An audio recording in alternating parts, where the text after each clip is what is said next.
우리 한번 같이 하겠습니다. 나는 긍휼히 여기는 자, 나는 긍휼히 여기는 자. 한번 우리 성도님들, 하나님께서 우리에게 잠시 몇 분이라도 긍휼을 베풀지 않는다 그러면 어떨 것 같아요? 하나님이 단 몇 분이라도 우리에게 긍휼을 베푸시지 않는다 그러면 이 세상에 살 수 있는 사람 하나도 없습니다. 하나님께서 우리에게 분초마다 긍휼을 베풀어 주시기 때문에 우리가 존재할 수 있는 것이지, 그 긍휼함이 없이는 존재할 수 있는 사람이 없어요. 아침에 눈을 뜨고 나면 여전히 변함없이 햇빛을 우리에게 주시고 있습니다. 이것도 긍휼이에요. 우리가 지금도 숨을 쉬고 있는 이 공기, 이것도 하나님이 주시는 긍휼입니다. 우리는 세상을 바라보며 왜 이렇게 세상이 살기가 버거운고, 또 왜 이렇게 범죄가 많은가, 이렇게 많이 우리는 얘기할 수 있지만, 그런 때마다 하나님께서 긍휼을 베풀지 않고 오래 참지 아니하시면 이 세상은 멸망했어도 벌써 멸망했을 것입니다. 그러나 우리 하나님이 긍휼을 베푸셔서 지금도 참으시고 그리고 앞으로도 참아주실 우리 하나님, 그래서 긍휼이 없이는 이 세상에서 아무도 살아갈 수가 없습니다. 그런데 그 중에서 저와 여러분들은 하나님께로부터 특별한 긍휼을 입은 사람입니다. 이거 믿어지십니까? 무슨 긍휼을 입었냐면 예수 그리스도의 죽으심을 통해서 저와 여러분들이 영원한 생명이라고 하는 그 생명의 긍휼을 얻었습니다. 이 영원한 생명은 우리 하나님의 생명이고 하나님이 갖고 계신 생명이고 예수 그리스도의 생명이고, 그래서 우리는 영원히 살아갈 수 있는 그 영원한 생명이라는 긍휼을 저와 여러분들이 받았습니다. 이것은 우리에게 어떤 조건이 있어서 그런 것이 아니라 무조건 우리를 사랑하신 그 사랑으로 인하여 저와 여러분들이 받은 긍휼이란 말이에요. 그래서 우리 이렇게 긍휼을 얻은 사람들이 하나님께서 무엇라고 말씀하시고 있냐면 오늘 본문에 이렇게 말씀하시고 계십니다. 7절 같이 한번 읽어봅니다. 시작. 긍휼히 여기는 자는 복이 있나니. 우리 한번 같이 하겠습니다. 긍휼히 여기는 자는 복이 있나니. 그럼 여기서 긍휼히 여기는 자는 복이 있다, 이 말은 두 가지 의미를 가지고 있습니다. 하나는 너는 긍휼함을 받았다는 거예요. 너는 이미 하나님께로부터 긍휼히 여김을 받았다, 이 말이에요. 긍휼히 여기는 자는 복이 있나니, 너는 이미 긍휼을 받은 자다. 과거에도 긍휼을 받았고 지금도 긍휼을 입은 사람이고 또한 앞으로도 너는 긍휼을 입을 사람인 것을 말씀하시고 계십니다. 결국 우리 모두는 긍휼을 입은 자이고 어떤 누구도 이 세상에서 혼자 살아갈 수 있는 존재는 하나도 없습니다. 여기에 서 있는 임 목사 혼자 이렇게 된 거 아니거든요. 누군가가 나에게 긍휼을 베풀어서 오늘 제가 여기에 서 있는 거예요. 누군가가 기도했고 누군가를 통하여 긍휼을 얻었고, 그러면 저뿐만 아니라 여기에 계신 모든 성도들이 다 마찬가지예요. 여기에 지금 앉아 계시고 있는 것은 누군가로부터 긍휼을 입었기 때문에 우리가 이 자리에 우리는 앉을 수가 있다, 그 말입니다. 간혹 가끔 우리가 이런 말을 합니다. 나는 자수성가한 사람이야, 아무것도 없는 곳에서 내가 이만큼 일으켰어, 이렇게 말하는 사람이 있습니다. 아니에요. 절대로 그런 사람은 존재할 수가 없습니다. 오늘도 우리는 긍휼을 입지 아니하고는 아무도 살아갈 수 없어요. 내가 무엇인가를 얻었다는 것은 내가 그만큼 긍휼을 얻었다는 것이고 누군가가 우리에게 긍휼을 베풀어 주었기 때문에 그 자리에 우리가 있을 수 있는 것이란 말이에요. 그러면 우리 하나님께서 우리에게 이렇게 긍휼을 베풀어 주신, 그리고 영원한 영생의 긍휼과 그뿐 아니라 수많은 긍휼들을 우리에게 받은 그 이유는 어찌해서 우리 하나님께서 우리에게 이런 긍휼을 베풀었을까? 우리 한번 디모데전서 1장 16절을 같이 한번 읽어보겠습니다. 시작.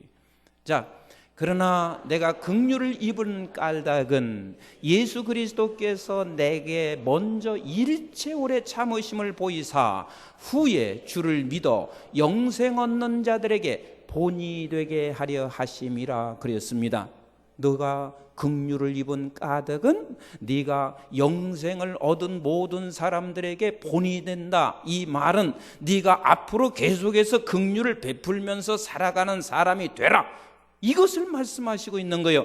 예수 그리스도께서 너에게 긍휼을 베푸신 것처럼 너 또한 이 세상에 살아가면서 누구에겐가 긍휼을 베풀면 살라. 제가 지난주에 어느 분이 이런 말씀을 하셨습니다. 목사님, 저분이 얼마나 지금 굉장히 건강하신 것 같지만 사실은 저분이 과거에는 굉장히 연약한 분이었습니다. 간 때문에 이제 거의 병원 생활을 하시면서 이 간을 이식하지 아니하면 이제 생명이 위독한 상황이 되었었습니다.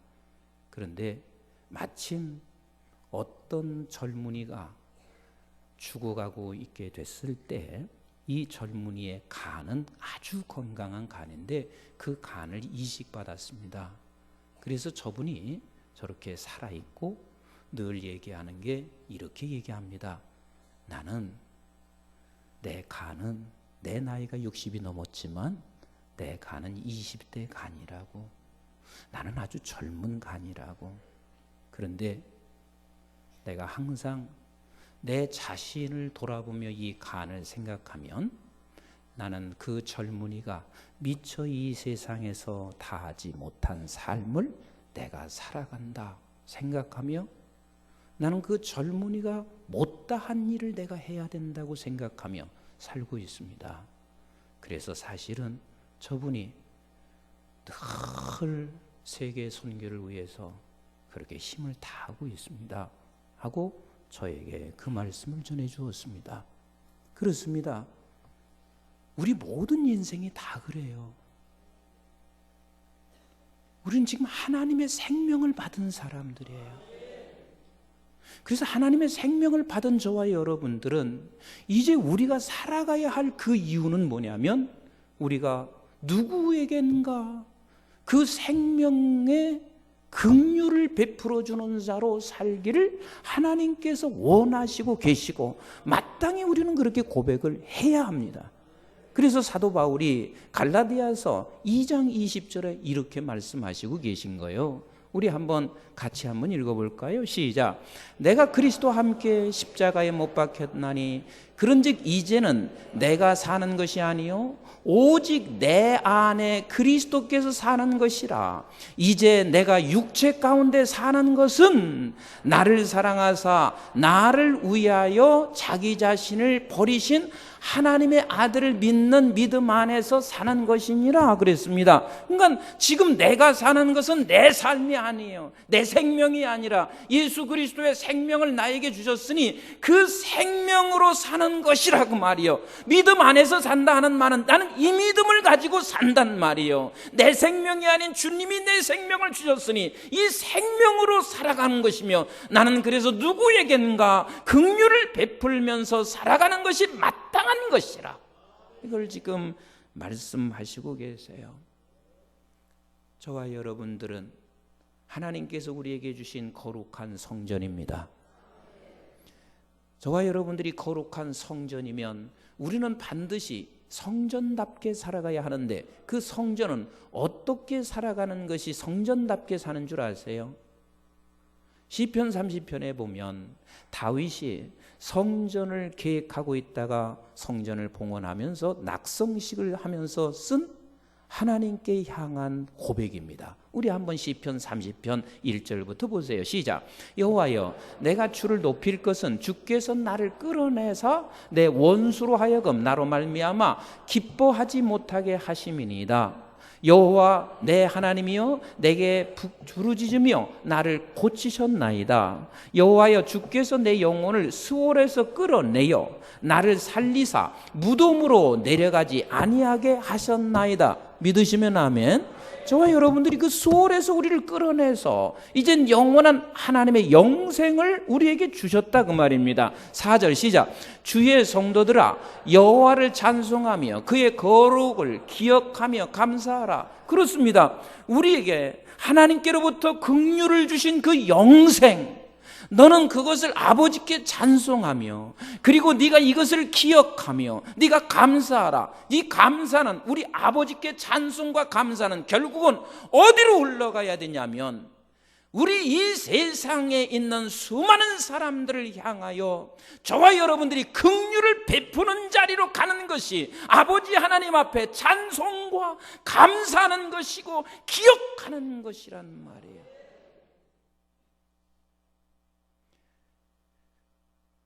여자리에 앉아있는 모든 성도들 그 어떤 한 사람도 누군가가 우리에게 긍휼을 베풀어 주셨어요.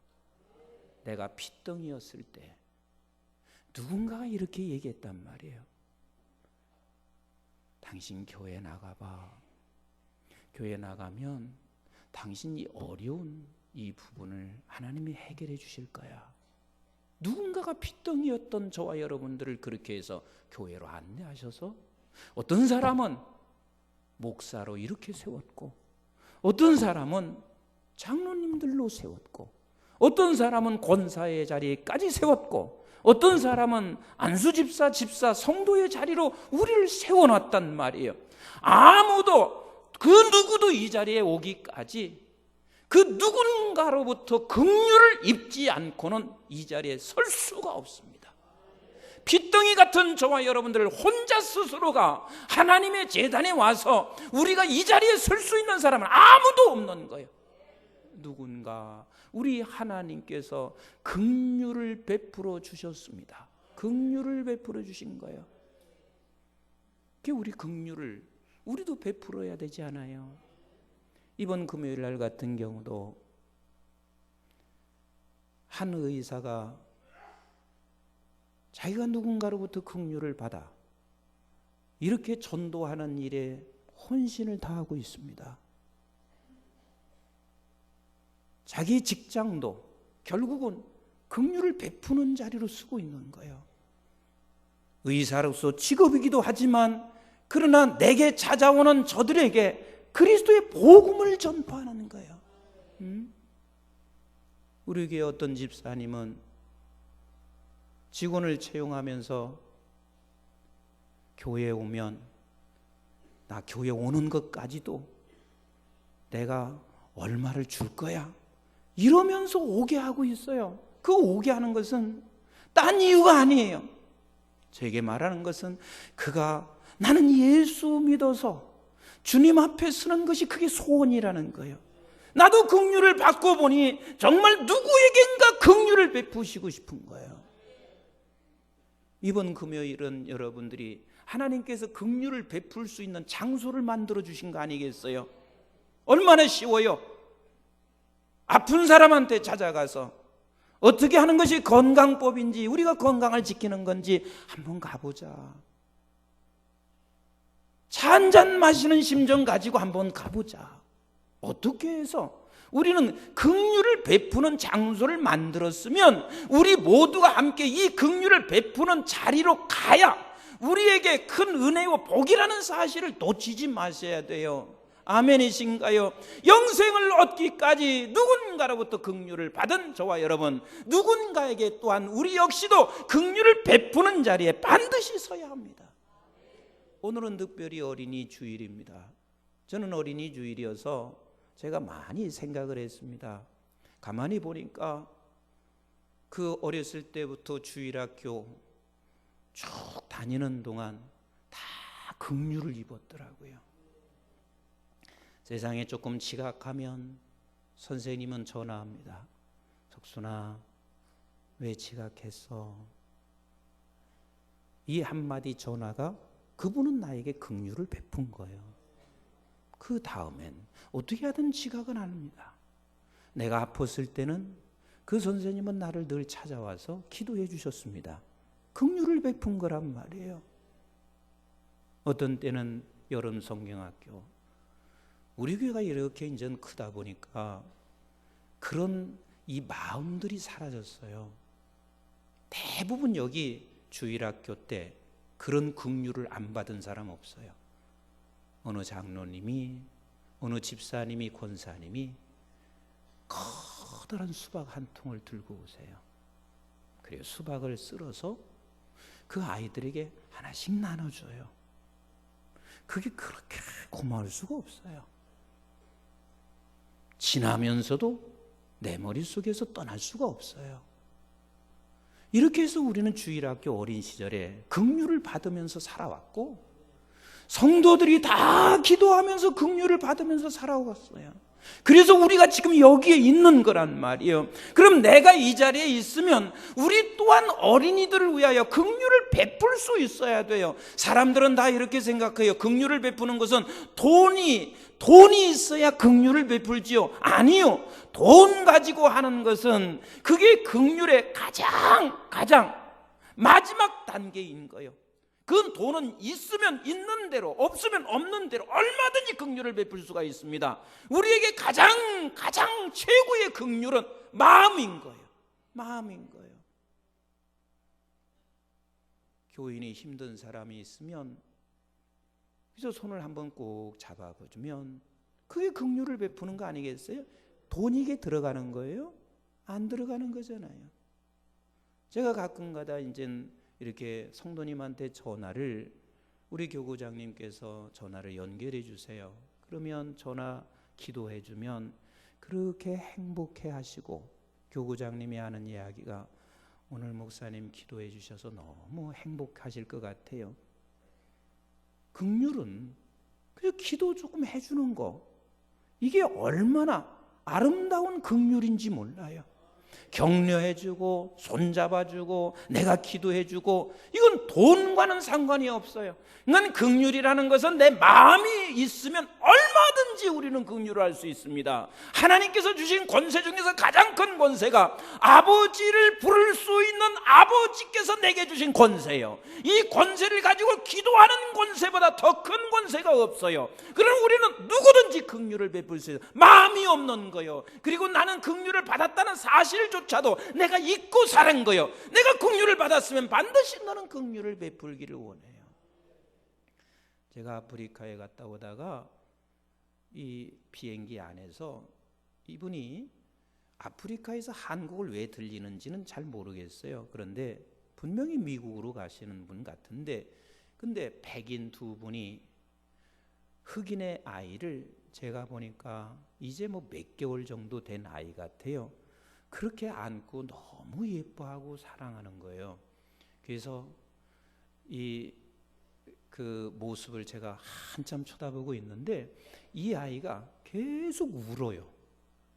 그러니까 서로 이 두 사람이 번갈아 가면서 안아주고, 그 비행기 탄다는 자체가 얼마나 이게 버거운 건데요. 저는 사실 비행기 냄새도 맡기 싫을 정도예요. 근데 거기 서서 계속 아이를 안고 있어요. 그래서 제가 물었어요. 이 아이가 누구냐고 그랬더니 이분이 하시는 이야기가 지금 입양해서 데리고 온대요. 근데 내 속으로 그랬어요. 입양을 하려면 조금 흰 사람끼리 입양하면 좋을 텐데 왜 흑인을 입양할까? 그 생각을 내가 혼자 하면서 참 사람들이 굉장히 대단하다 그러면서 제가 이런 생각을 했거든요. 우리 한국만큼 긍휼 입은 나라가 없어요.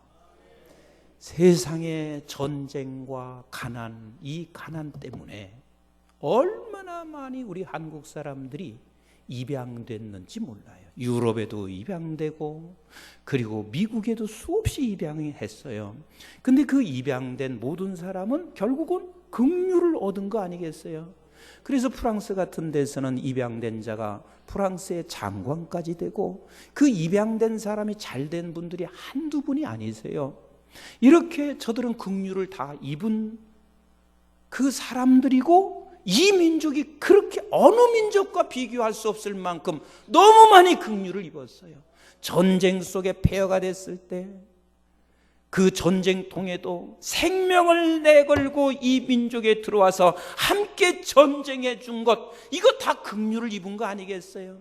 우리나라가 그렇게 가난하고 힘들 때 얼마나 많은 구조물들을 이 땅에 보내준 것, 다 이게 긍휼을 입은 거 아니겠어요? 그래서 우리 하나님께서 이 땅을 향하여, 이 민족을 향하여 이렇게 말씀하시고 있는 거예요.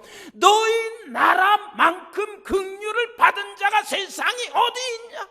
그러면 이제 너희 나라가 이제는 경제 10대 안에 들어가 있으면 너희들도 세상을 향하여 긍휼을 베풀어 주어야 되지 않느냐?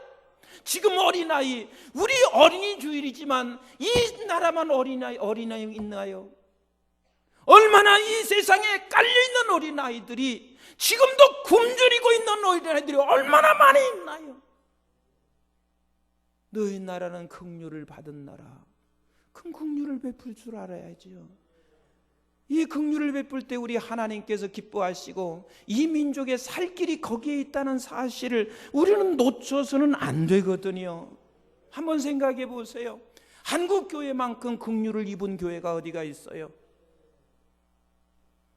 세상에 영국이라고 하는 나라가, 한국과 이 영국은 극과 극이에요. 극과 극인데 거기서 토마스 선교사가 한국 땅에 와서 제 목숨을 다 내놓고 긍휼을 우리가 입은 사람들이고, 그리고 수많은 미국에서 지원을 했고, 수많은 선교사들이 학교 지원했어요. 그리고 의료 지원했어요. 얼마나 많은 지원을 받았어요. 이게 다 긍휼을 입었어요. 그래서 오늘 우리 한국교회가 여기에 서 있어요. 그럼 우리는 너희가 이렇게 긍휼을 입은 까닭은 너도 긍휼을 베풀라는 거예요. 너도 긍휼을 베풀라. 우리가 지금 여기에 이렇게 예배드릴 수 있는 것은 우리 선조들이 우리에게 긍휼을 베풀어 준 거 아니겠어요? 우리 선배들이 긍휼을 베풀어 준 거 아니겠어요? 그런데 요즘 후배들은 아무도 자기가 잘나서 된 줄 알아요. 아니에요. 우리는 다 긍휼을 받은 자이고, 우리 선배들이 우리에게 긍휼을 베풀어 주었고, 목사는 목사님의 선배가 있고, 장로님은 장로님의 선배가 있고, 그리고 권사님은 권사님의 선배가 있는 것이고, 우리 모든 신앙인의 선배가 우리에게 긍휼을 베풀어 주었단 말이에요. 기도로 긍휼을 했고, 물질로도 긍휼을 베풀었고, 우리에게 격려하면서 긍휼을 베풀었고, 그래서 우리 교회가 있는 거 아니겠어요? 그럼 우리도 긍휼을 받았으면 우리도 다음 세대를 향해서 긍휼을 베푸는 것이 마땅한 일입니다. 저와 여러분들이 용서받지 아니하고 누가 이 자리에 있을 수 있습니까? 이것이 긍휼이 아닌가요? 그럼 우리가 용서를 받았으면 우리 또한 긍휼을 베푸는 자가 되기를 원하시고 계십니다. 사랑하는 성도 여러분, 긍휼은 돈만 가지고 한다면 굉장히 불공평합니다. 나는 못한다고 말할 수 있습니다. 하지만 긍휼은 돈보다도 마음입니다. 돈보다도 마음입니다. 그저 따뜻한 손 한 번 잡아주시는 거예요. 그리고 거기에 한마디 우리가 힘내세요, 사랑합니다, 이 격려 한마디면 그게 긍휼입니다. 조금 더 우리가 깊이 들어간다면 기도해 주시는 거예요. 하나님, 우리 민족 너무 긍휼을 받았으니 아버지께서 저 민족을 또 책임져 주세요. 긍휼한 마음을 가지고, 불쌍한 마음을 가지고 기도할 때 하나님께서 반드시 역사하여 주실 것을 나는 확신합니다. 그래서 긍휼히 여기는 자는 복이 있나니 하는 말은 너는 긍휼을 받은 자니 받은 자로 살라, 그 말이에요. 두 번째 의미가 뭐냐면, 긍휼히 여기는 자는 복이 있나니 네가 긍휼히 여김을 받을 것이라. 이 말은 또 긍휼을 약속하시는 거예요. 같이 합시다. 또 긍휼을 약속하신다. 너에게 긍휼을 주셨으니 그 긍휼을 흘러보내면 반드시 너에게 또 다른 긍휼을 너에게 주신다는 약속을 하시는 거예요. 아멘이신가요? 이건 조건이 아니라 약속인 거예요. 계속해서 너에게 긍휼을 베풀어 주겠다는 약속이에요. 우리 한번 잠언서 19장 17절을 같이 한번 읽어보도록 하겠습니다. 시작. 가난한 자를 불쌍히 여기는 것은 여호와께 구워드리는 것이니 누구에게 구워드리는 거예요? 여러분 이거 한번 생각해 보세요. 여러분들이 저한테 돈 100만 원을 구워줬어요. 내가 갚을까요? 안 갚을까요? 이렇게 대답 안 하시면 나 목회 그만하라는 얘기 아니겠어요? 그 정도도 신뢰 못 받으면 여러분들이 나한테 100만 원 구워줬어요. 내가 갚을까요? 안 갚을까요? 내 피를 팔아서라도 난 갚아줘요. 저 사람이 나를 주었으면 나는 준 것을 다른 데로 흘러보낼 수 있지는 모르지만 내가 꾼 것은 다시 반드시 갚아요. 그 정도 신뢰 없으면 어떻게 한국중앙교회 담임 목사하겠어요? 그런데 한번 생각해 보세요. 하나님께 구워줬으면 이걸 어떻게 안 믿어요?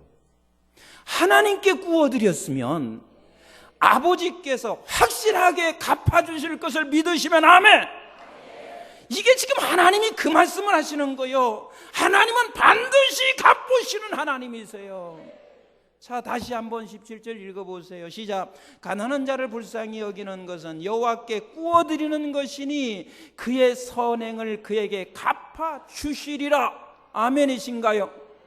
그래서 우리가 긍휼을 베푸는 것은 너가 긍휼을 베풀므로 말미암아 내가 죽는 길도 아니고 하나님께서 이게 복이라고 말씀하시고 있는 이유는 또 다른 복을, 또 다른 긍휼을 네가 입게 하신다라는 하나님의 약속이란 말이에요.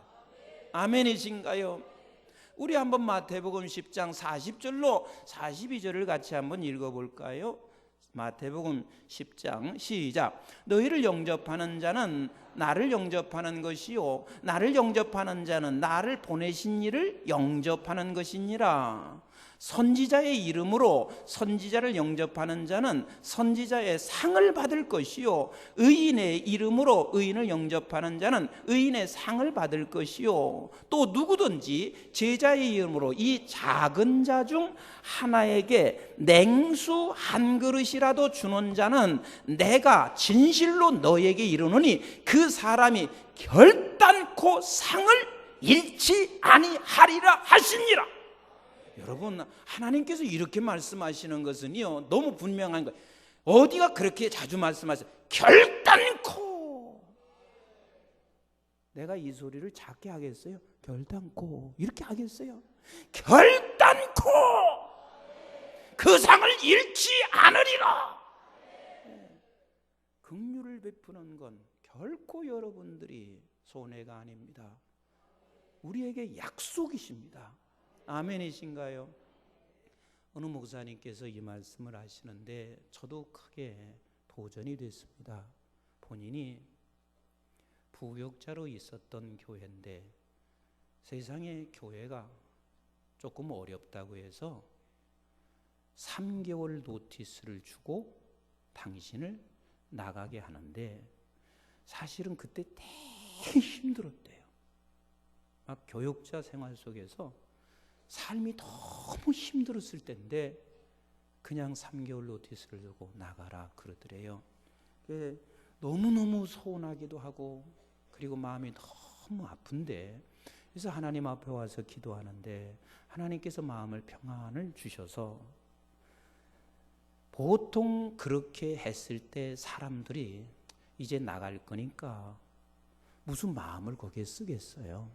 그런데 이 목사님이 3개월 나가는 동안 정말 하나님께서 내게 주신 은혜를 다 쏟아 부으면서 교회에서 최선을 다하셨대요.